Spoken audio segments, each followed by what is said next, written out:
seventh house, and Jupiter aligns with Mars. Then peace will guide the planets, And love will steer the stars. This is the dawning of the age of Aquarius. Age of Aquarius. Aquarius.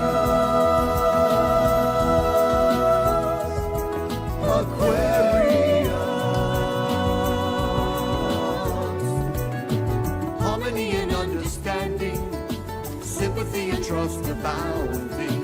No more falsehoods or derisions, golden living dreams of visions, mystic crystal revelation, and the mind's true liberation. Aquarius, Aquarius. when the moon is in the seventh house, and Jupiter aligns with Mars. Then peace will guide the planets, and love will steer the stars. This is the dawning of the age of Aquarius. Age of Aquarius. Aquarius. Aquarius.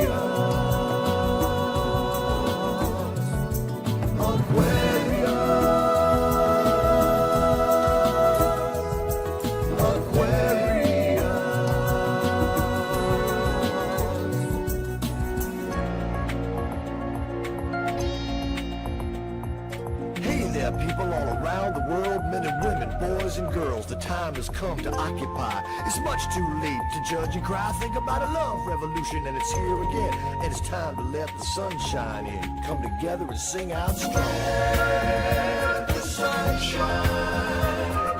Let the sun shine in. The sun shine in. Let the sun shine. Let the sun shine in. The sun shine in. All around the world. Let the sun shine. Come together. Let the sun shine. Sunshine. The sun shine in. Everybody sing. Let the sun shine. Open up your hearts. Let the sun shine. Sunshine. The sun shine.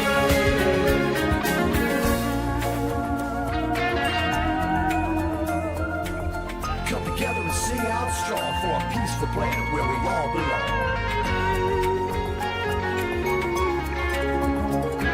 Replace all fears with love and grace. We are different shades of one human race. It's the place to chase. The revolution is here again. It's near again. The resolution will now begin for all to let the sunshine in.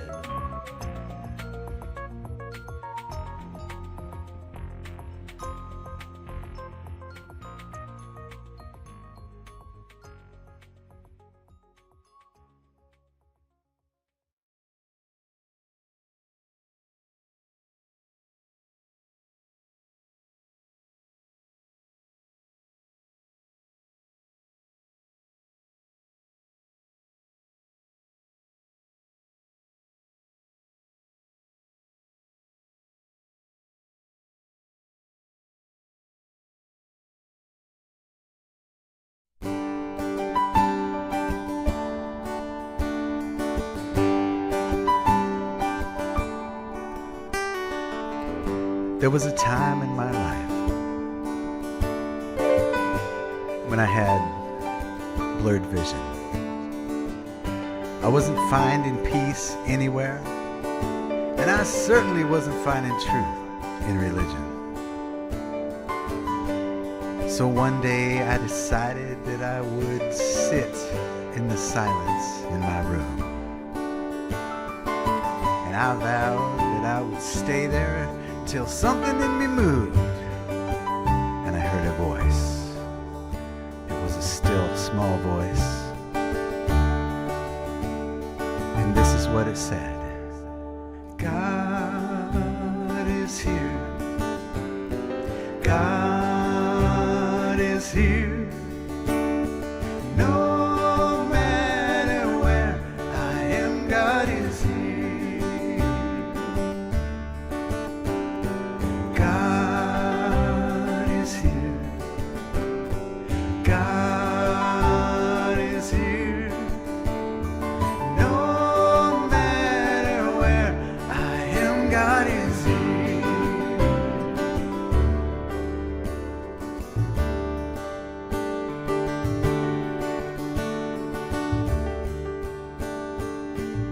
Now I see God everywhere, a little more each day. I see God in the flowers and in the bills that I choose to pay. I'm feeling God in my breath, spoken with each word. Oh, I'm feeling God breathe His life into me. Let God's love be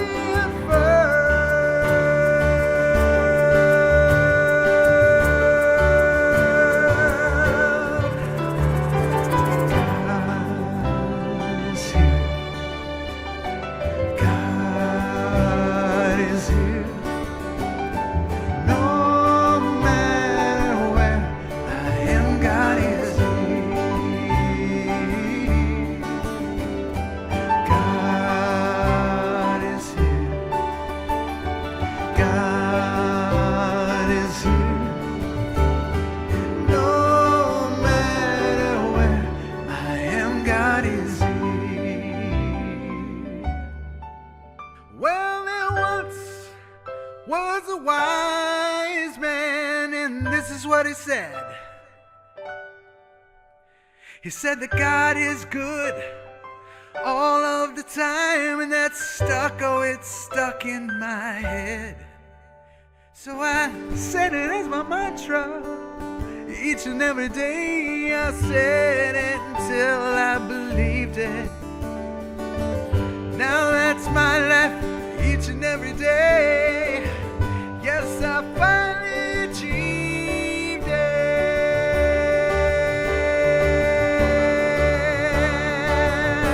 Sing it with me now.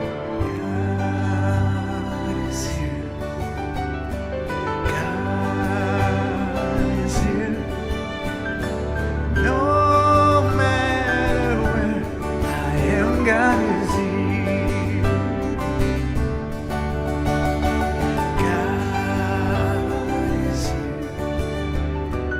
God is here. No matter where I am, God is here. God is here. God is here. No matter where I am, God is here.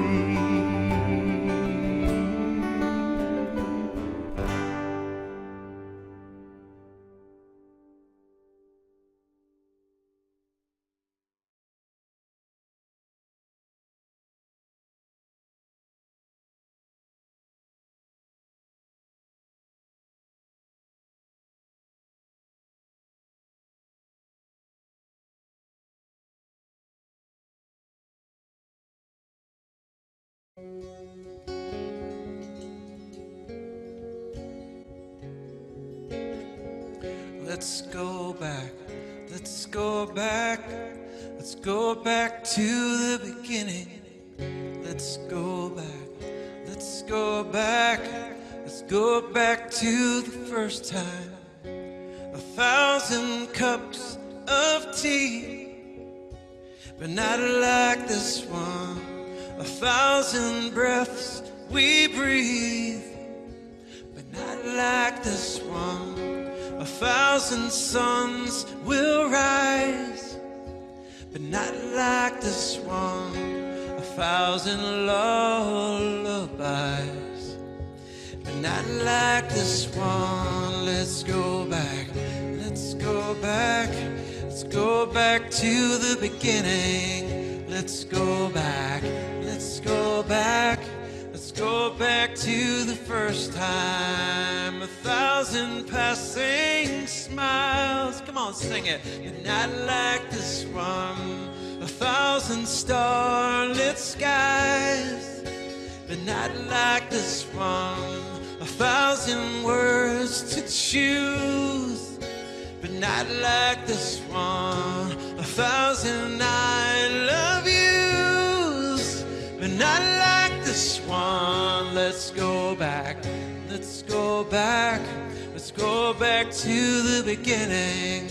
Let's go back, let's go back, let's go back to the first time. Let's go back, let's go back, let's go back to the beginning. Let's go back, let's go back, let's go back to the first time. I'm with a brand new pair of eyes, so that we may finally see.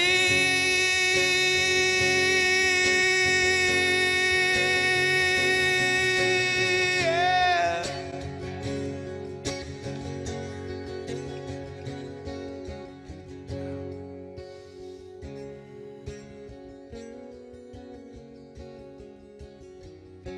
1,000 cups of tea, 1,000 gifts received, 1,000 fields of green, 1,000 farewells will grieve, and 1,000 lives conceived. Come on, sing it. But not like this one. 1,000 hands will hold, but not like this one. 1,000 stories told, but not like this one. 1,000 beauties to behold, but not like this one. And 1,000 hearts you'll know, but not like this one. And 1,000 hearts you'll know, but not like this one. Put your hand up on your heart with us right now.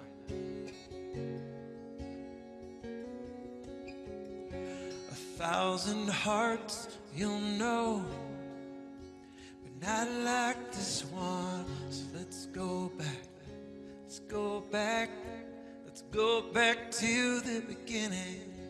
Let's go back, let's go back, let's go back to the first time.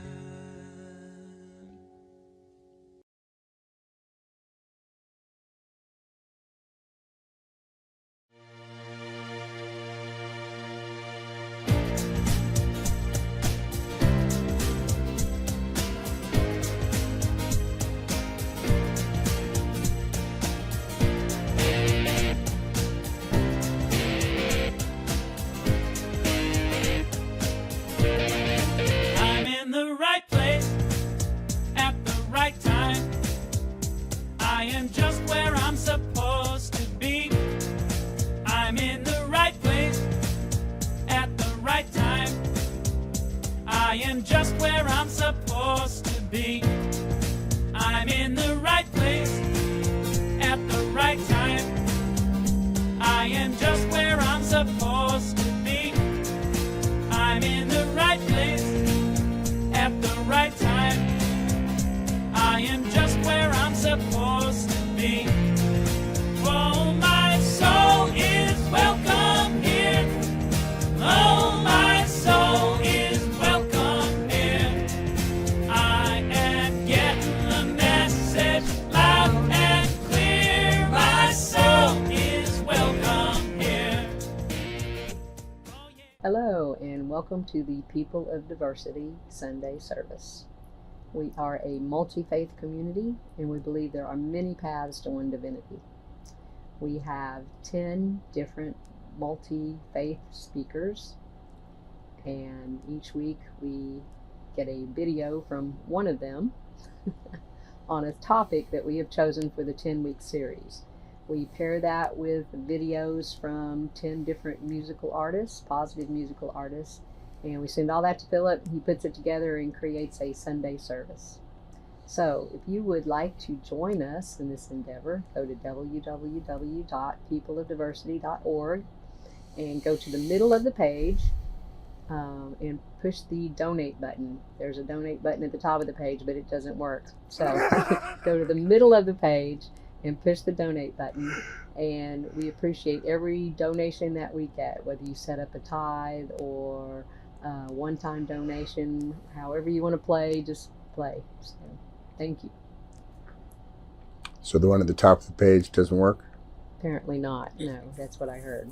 So middle of the page. Middle of the page. Yes.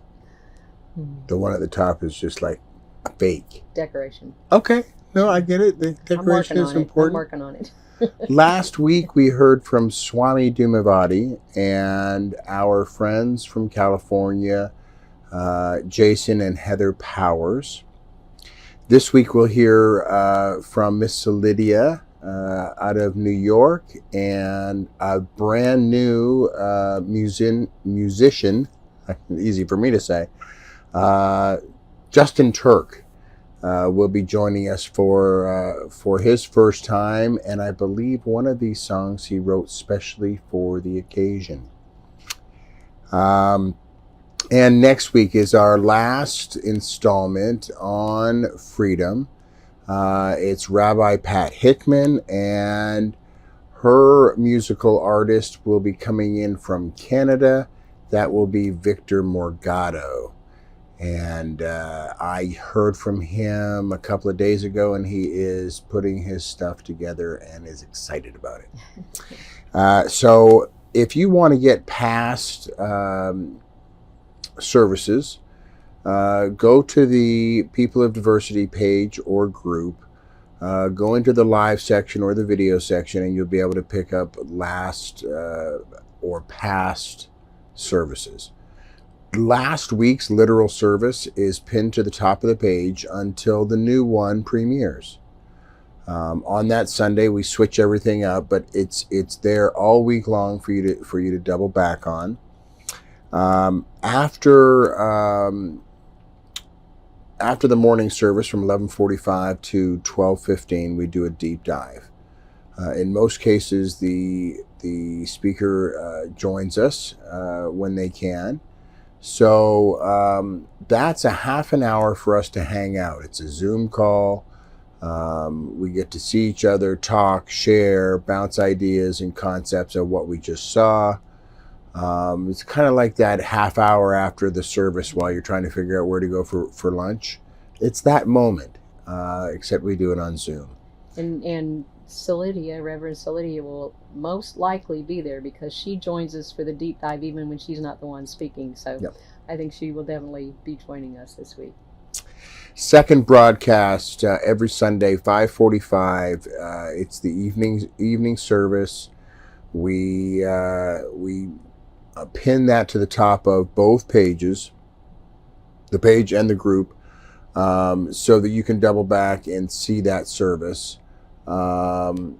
And again, it stays there until the premiere the following week. If you want to get Facebook notifications, join the page or the group, and it will send you a notification on Sunday morning that the service is about to start. All you have to do is push the button and you get to join us right away. It's kind of groovy. I think that's all I know.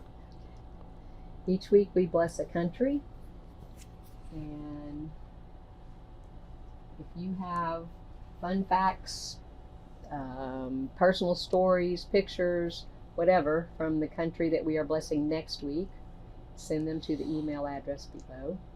And our country next week is Germany. Our country this week is Georgia. not to be confused with the state of Georgia. This is the country of Georgia. Georgia lies at the intersection of Europe and Asia. It is slightly smaller than South Carolina and has 3.7 million people. They are 83% Orthodox Christian and 11% Muslim. There is a very small population of Jews, the Georgian Jews, and they have lived there for about 2,600 years, making them one of the oldest Jewish communities in the world. The native Georgian language is not spoken anywhere else in the world, although now more young people are beginning to speak English more than their native Georgian language. This is really cool. In the 13th century, Queen Tamar ordered construction of a cave town called Bardzia. It was a fortress, a monastery, and a palace designed to provide refuge from the invading Mongol Empire. When it was finished, it had 13 levels. Remember, this is in a cave. Had 13 levels with 6,000 rooms, including a bakery, a church, wine cellars, and apartments.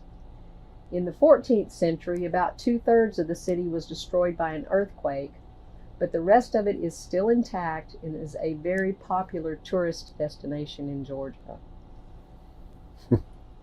There's another cave in Georgia, and it's 7,300 feet deep. 7,300 feet deep, making it the deepest cave on Earth. The highest populated settlement in Europe is in Georgia, and it has an altitude of 6,900 feet. So we have the deepest cave and the highest populated settlement, 6,900 feet. Georgia spans 12 climate zones, and as a result is considered one of the most ecologically diverse places in the world. It is considered to be the birthplace of wine, and the production of wine started around 8,000 years ago. Supposedly, someone buried some grape juice in an earthenware pot, and for whatever reason, dug it up later and drank it. And there you have it. That's how wine got born. So, and here's our last one. Guests in a Georgia home are believed to be a gift from God, and they are treated accordingly. So guests are believed to be a gift from God, and they are treated as such. So it sounds like a really nice place to visit.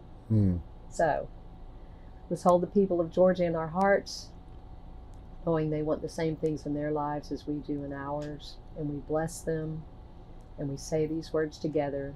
May peace prevail in Georgia. May peace prevail on earth. May peace prevail in me. So today we have our first installment from our newest musician, Justin Turk. He's giving us one of the tunes that he already had and created a brand new song on freedom just for this occasion. So we're looking forward to that. And of course, Miss Solidia, I always look forward to her talks, and Sunday is just kind of rounded out when we get to visit and hang out in the deep dive. So without further ado, we will pass you on to Justin first, and then Miss Solidia, and we will see you on the other side. Hello, people of diversity. Thank you for inviting me to the POD community. This week, the topic is on freedom. So what freedom means to me is to be free of pain and suffering. And in my opinion, the only way to do that is through karma. Through the will of our heart will we find salvation. And that's what this song is about. The song's called Freedom. One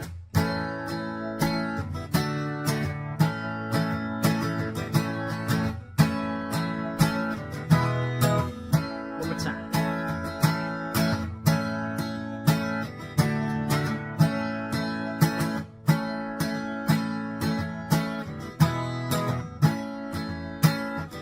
It's not sovereignty or the comfort or wealth.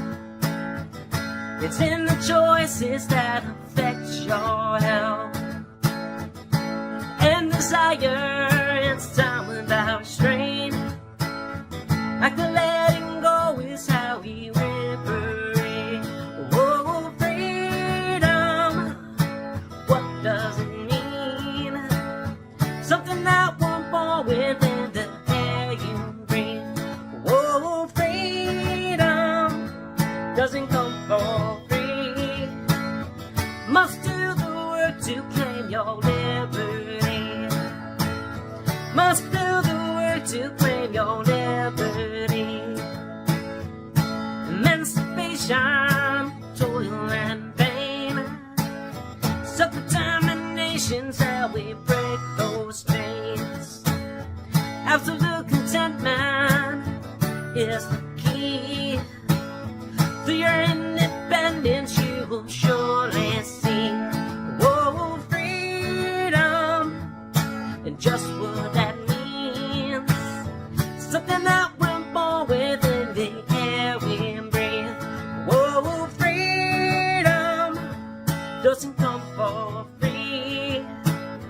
Must do the work to claim your liberty.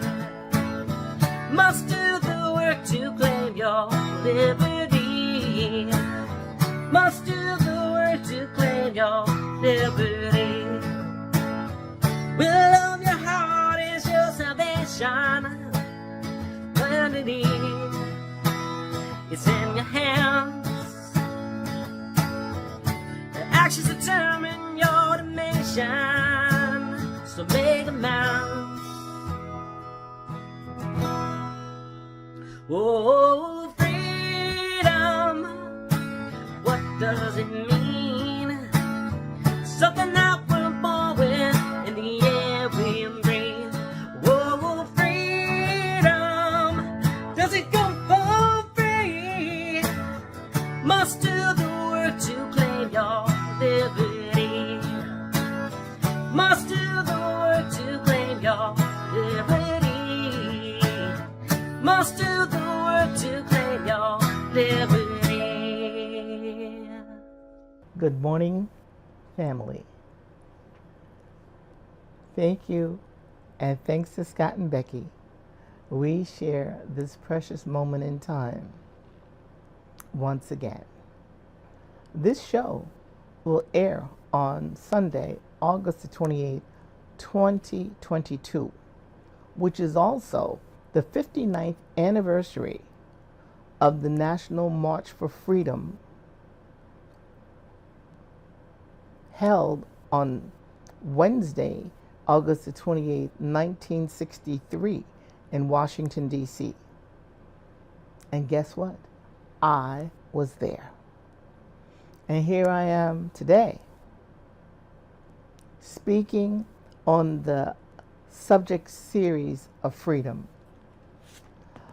Now, I was considering this subject from different angles, so to speak, and I found a commentary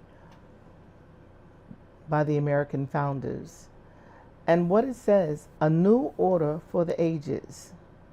This was written by Joseph LeConte, PhD, and he was a former director of Simon Center for the American Studies. Now, some of the key takeaways of this paper are as follows. Now, the Aeneid has been described by one scholar as the single most influential literary work of the European civilization for the better part of 2 millennia. When the American founders wrote that civic virtue was essential for republicanism, they had this in mind. Now, when the American founders considered that the virtues necessary for self-government, they turned instinctively to Rome. Most of them were trained in the classics, and they devoured the works of Cicero, Tacitus, Livy, and Plutarch. They reflected deeply on the inevitable clash between freedom and order, between individual liberty and the will to power. The result was a written constitution that has made possible the most democratic, prosperous, and welcoming society in history. And reflecting with today's values, this has been tried but never abolished the virtues and the thoughts that were the original intention. Now, thinking about it, it seems like today the United States seems to be lacerated by divisions and self-doubt, and seems to sit on the edge of a knife. And after years of civil war, the Romans looked to Virgil to recover the virtues that helped establish and sustain their republic. And in the end, their political project collapsed into tyranny. Now, in the throes of a culture war over the moral legitimacy of our political order, Americans are uncertain where to turn for guidance or for inspiration. Rather than pietas, impiety is all the rage. Now, those words are words that don't sound very familiar to us, but they're really virtues. And the term of pietas, as is described in the dictionary, it admonishes us to do our duty to our country. And the man who possesses pietas performed all his duties toward the deity and his fellow human beings fully and in every respect. Impiety is a perceived lack of proper respect for something considered sacred. So we have two separate thoughts that are pulling us. And we have to yet determine what is the right thing and the true intention of the liberty and freedoms that we so love. Now, in taking this back to the March on Washington was to the Capitol, the seat of the government.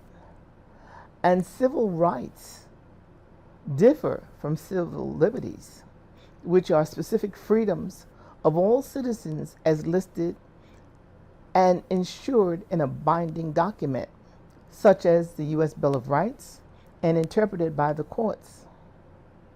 Civil rights laws are often enacted in order to guarantee fair and equal treatment for groups of people who have historically faced discrimination.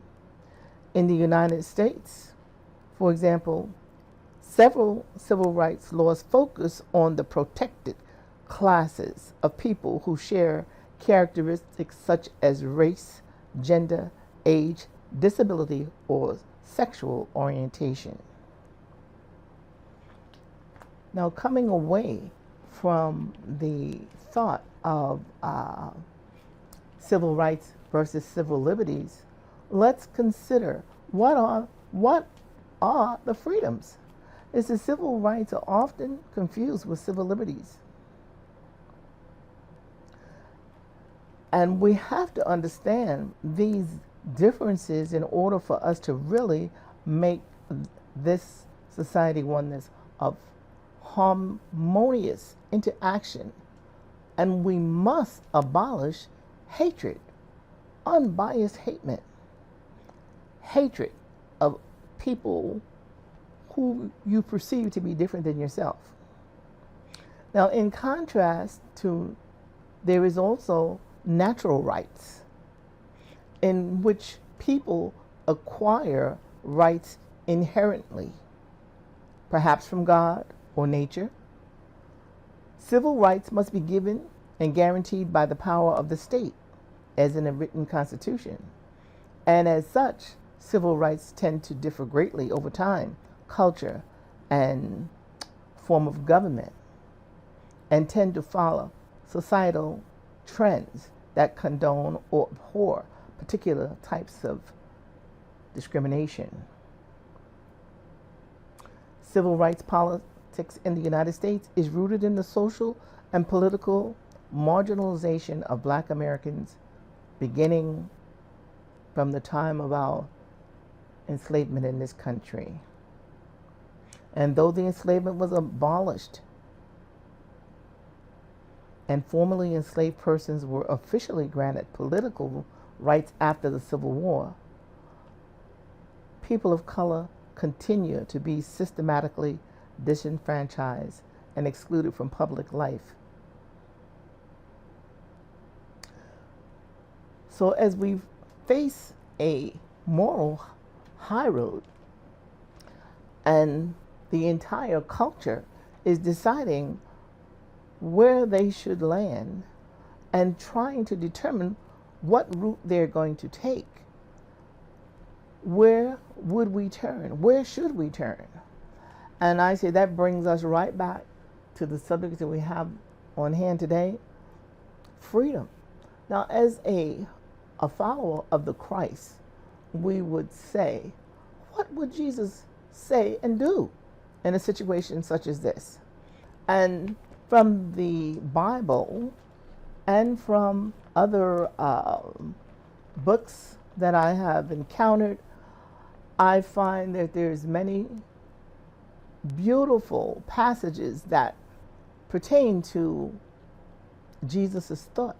But I found a most concise version of the words that Jesus have said that were listed in the Urantia book of teachings. And this is what they say on Jesus' teachings on freedom. If one man craves freedom, liberty, he must remember that all other men long for the same freedom. Groups of such liberty-loving mortals cannot live together in peace without becoming subservient to such laws, rules, and regulations as will grant each person the same degree of freedom, while at the same time safeguarding an equal degree of freedom for all of his fellow mortals. If one man is to be absolutely free, then the relative nature of freedom is true socially, economically, and politically.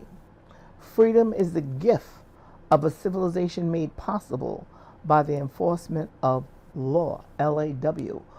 And that, to me, connotates the law of source, God.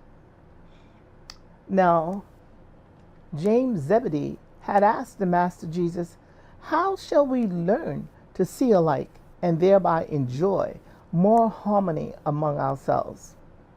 Now, when Jesus heard this question, he was stirred within his spirit, so much so that he replied, James, James, when did I teach you that you should all see alike?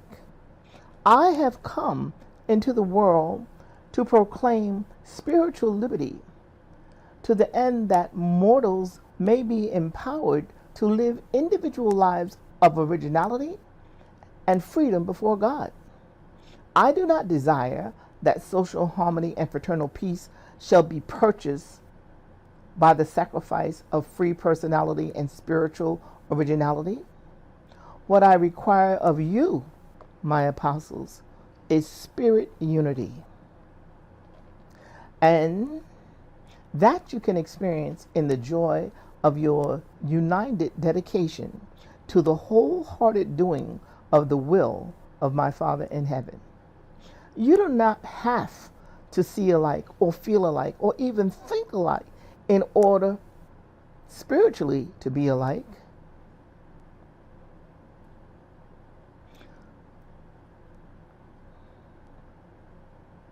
You do not have to see alike, or feel alike, or think alike in order spiritually to be alike. That's something to think about. Father in heaven, you do not have to see alike or feel alike or even think alike in order spiritually to be alike.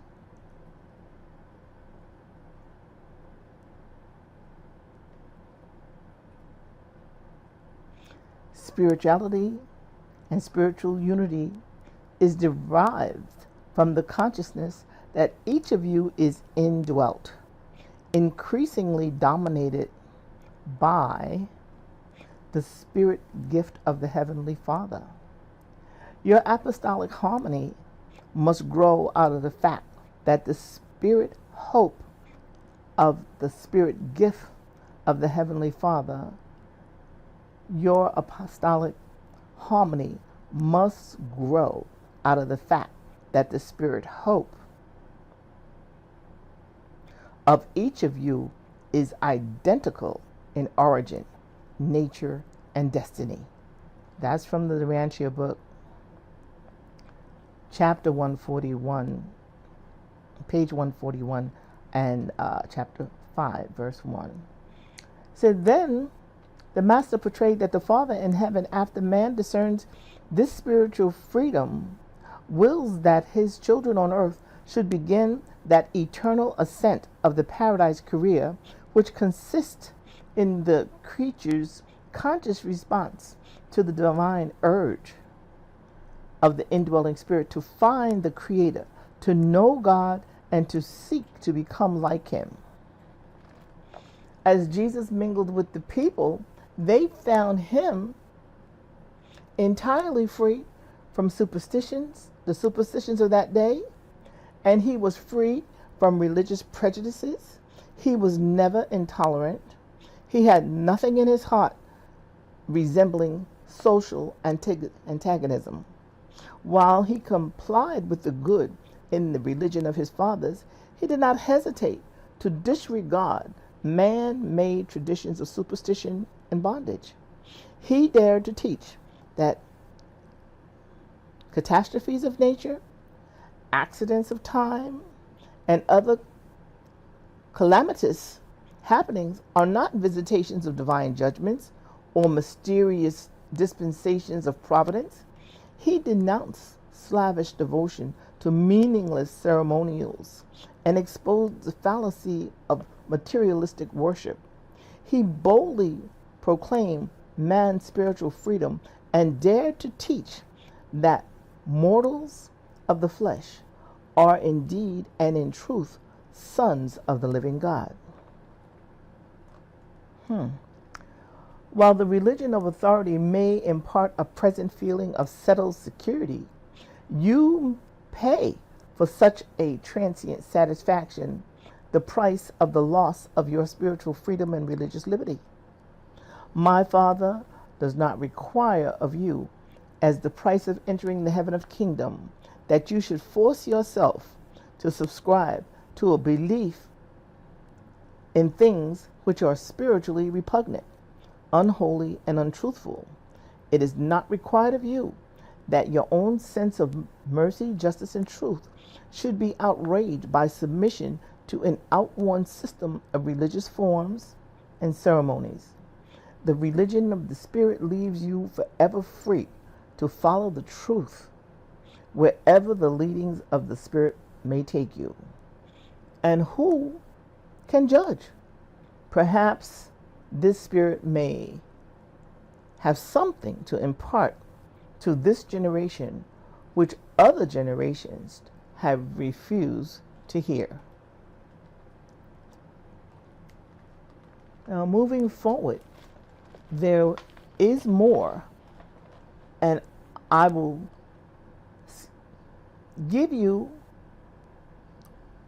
these in the order that it is written so that you might be able to see the continuity and understand that these are simple truths. Thus always it was and forever will be. Men must arrive at their own decisions. There is a certain range of the freedom of choice which mortals may exercise. The forces of the spiritual world will not coerce man. They will allow him to go the way of his own choosing. The Master many times, both privately and publicly, had warned Judas that he was slipping, but divine warnings are usually useless in dealing with embittered human nature. Jesus did everything possible consistent with man's moral freedom to prevent Judas' choosing to go the wrong way. The great test finally came, and the son of resentment fell. He yielded to the sour and sordid dictates of a proud and vengeful mind, of exaggerated self-importance, and swiftly plunged on down into confusion, despair, and depravity. Now, so long as the rulers of earthly governments seek to exercise the authority of religious dictators, you who believe this gospel can expect only trouble and persecution and even death. But the very light which you bear to the world, and even the very manner in which you will suffer and die for this gospel of the kingdom, will in themselves eventually enlighten the whole world and result in the gradual divorcement of politics and religion. The persistent preaching of this gospel of the kingdom will someday bring all nations a new and unbelievable liberation, intellectual freedom, and religious liberty. The old Passover commemorated the emergence of their fathers from a state of racial slavery into individual freedom. Now the Master was instituting a new remembrance supper as a symbol of the new dispensation, where the enslaved individual emerges from the bondage of ceremonialism and selfishness into the spiritual joy of the brotherhood and fellowship of the liberated faith sons of the living God. Now, I'm going to end my morning talk with you with a inspiration that was given to me back in 2011. And just as the world has remembered Martin Luther King's beautiful inspiration and his mountaintop speech, I hope you'll give ear to the inspiration that came to me. Now, people without a vision shall perish.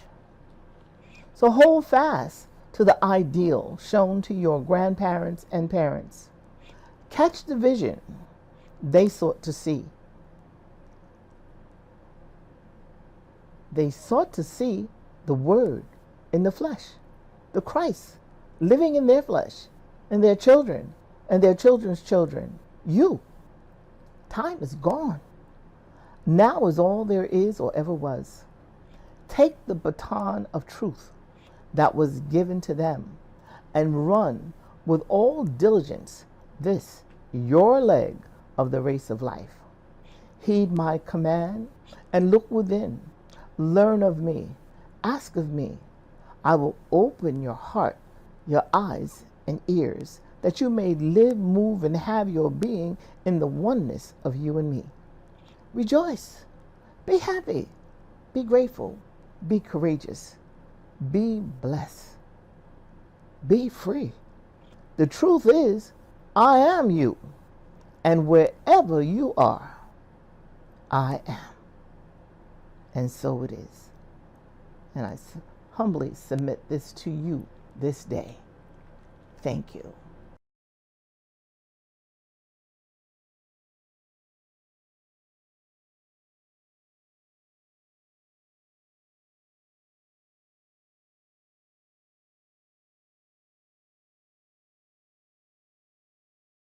Thank you, Justin. It is a pleasure to have you join the family, and we really appreciate you doing that. And thank you so much for your talent and your enthusiasm. Lydia, you're just awesome every single time, and your talks are always so good. And I'm really looking forward to hanging out with you in the deep dive. Philip, thank you so much. Yes. Every week it seems like every week there's new problems, usually caused by Facebook. But every week Philip takes what we send and what the speakers send and what the musicians send and puts it together, and he and his team just make it happen every week, and we so appreciate you. If you are out there in the world and you have needs for these sorts of things, either virtual or live, contact Philip and he will be able to help you out. We will be doing our deep dive at 11:45 to 12:15, 30 minutes, no more. Chat about the service, about the message, and just catch up with each other. And then on Sunday evening at 5:45, we will rebroadcast the morning service. And that's a good time to send somebody back if you hear something during the service that you enjoyed or that you think might help someone else, or we just listen to it again. And I always get so much more out of it the second time, just to listen to it again. So we invite you to do one or both of those things.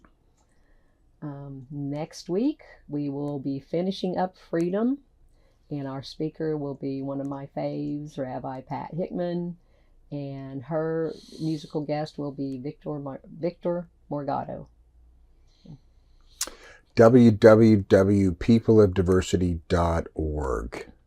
When you go to that website, don't mash the button at the top. Mash the button in the middle. That one works. If you would like to donate, no matter how you want to play, we are grateful. Let's take just a moment right now and acknowledge and say thank you for those gifts.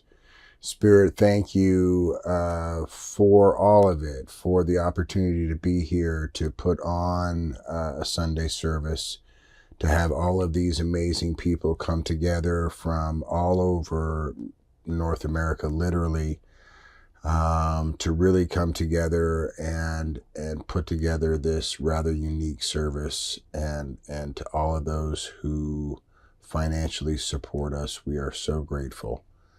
And we say together, amen. Amen. Now, don't click off just yet, because the most important part of the service is now. If you will bring to your mind's eye anybody in your world who needs support, love, healing, up to and including everybody in our political systems around the world who are struggling to do the next right thing. We want to put out energy to all of those folks and to anybody in our circle who is just needing more support. And open yourself up. And I have to say, especially us, because we're recovering from COVID. So send us some love. It has been an interesting week, that is for sure. So, let's listen to this last song together, and we'll shoot out some energy and certainly open up and receive. Y'all have an amazing week. Thank you so much. One power, one power, one power, one power, one power, one power. There's one power invisible, and you see it everywhere and every day. One power indescribable, and you speak of it with every word you say. Mysterious until you know the truth, as simple as the love inside of you. Call it God, call it Spirit, call it Jesus, call it Lord, call it Buddha, Baha'u'llah, angels' wings or heaven's door. But whatever name you give it, it's all one power, can't you see? It's the power of the love in you and me.